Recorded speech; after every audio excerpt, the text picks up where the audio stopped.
Hoje a gente vai mergulhar na origem do Esporte Clube Corinthians Paulista. Mas já vou avisando, isso aqui não é só uma história de futebol não. É a história de como um time que nasceu do zero, do nada mesmo, virou um dos gigantes do mundo. É, na verdade, uma história de revolução. E a pergunta que fica, que vai guiar toda a nossa conversa aqui é: como é que nasce um gigante? E olha, a gente não está falando de grana, de estrutura, não. A gente está falando de outra coisa, de algo que nasce da paixão, da necessidade, sabe, da vontade de um povo. Então, para a gente entender essa história direito, a gente precisa voltar no tempo. Bora lá para São Paulo, em 1910. Pensa só, a cidade estava crescendo numa velocidade absurda. Cheia de fábrica, um monte de imigrantes chegando, todo mundo ali na luta, buscando uma vida melhor. E naquela época, a divisão social era escancarada. E o futebol? O futebol era o espelho perfeito disso. De um lado, você tinha a elite, com seus clubes super fechados, cheios de regras, sabe? Só para quem tinha grana. E do outro lado, estava o povo, os operários, que simplesmente não tinham vez nesse mundo. Futebol naquela época era basicamente coisa de rico. Ponto final. Só que um evento bem específico estava prestes a acontecer. E ele foi tipo a faísca que faltava. Um momento que ia mudar tudo, que ia plantar a sementinha de uma nova era para o futebol brasileiro. Então, o que acontece? Um time da Inglaterra, chamado Corinthians Football Club, veio fazer uma excursão aqui no Brasil. E o que deixou a galera da época, os trabalhadores de queixo caído, não foi só a habilidade dos caras. Foi o fato deles serem amadores. É isso mesmo, eles jogavam por amor à camisa, por pura paixão, não por status. Aquilo foi uma inspiração gigantesca. E essa inspiração toda acendeu uma chama em 5 caras. 5 operários: Joaquim Ambrósio, Antônio Pereira, Rafael Perrone, Anselmo Correia e Carlos Silva. Eles olharam aquele time inglês e a pergunta veio na hora. Peraí, por que a gente também não pode ter o nosso próprio time? E foi assim que no dia 1º de setembro de 1910, lá no bairro do Bom Retiro, eles se juntaram. Não tinha dinheiro, não tinha estrutura, não tinha nada. Mas eles tinham uma coisa que valia mais que tudo: uma ideia. E que ideia poderosa!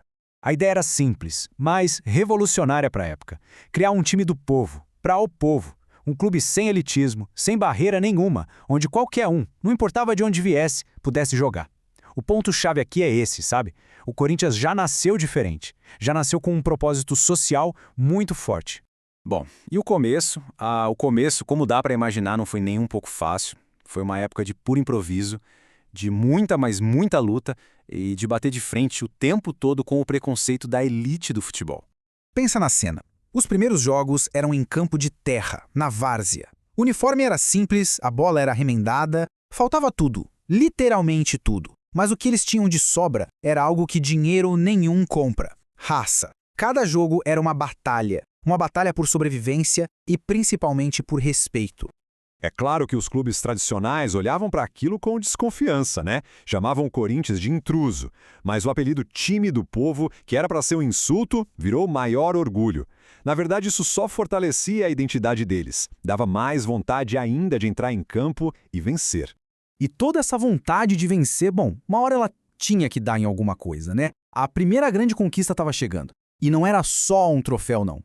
Era muito mais. Era uma afirmação, uma resposta para todo mundo que duvidou. Então a gente avança um pouquinho no tempo para 1914.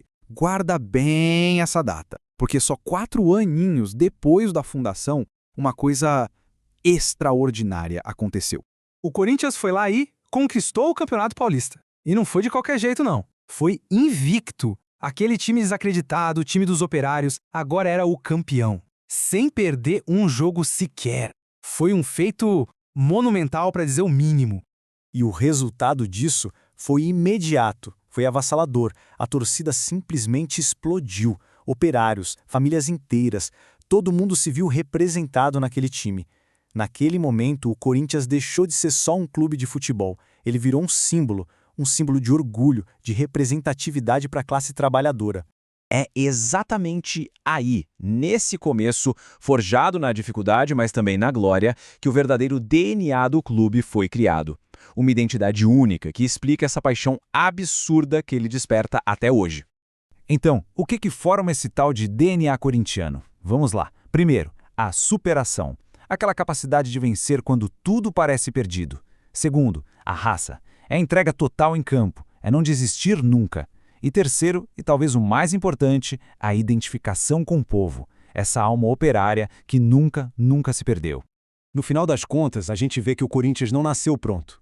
Ele foi construído. Construído com suor, com luta, com muita paixão. E talvez seja por isso mesmo que ele é tão diferente. Ele não pertence à elite, não pertence a um grupo de empresários. A grande força dele, que dura até hoje, é que ele nasceu, cresceu e sempre vai pertencer ao povo. E essa história toda que começou de um jeito tão simples, numa noite qualquer, bom, ela ecoa até hoje.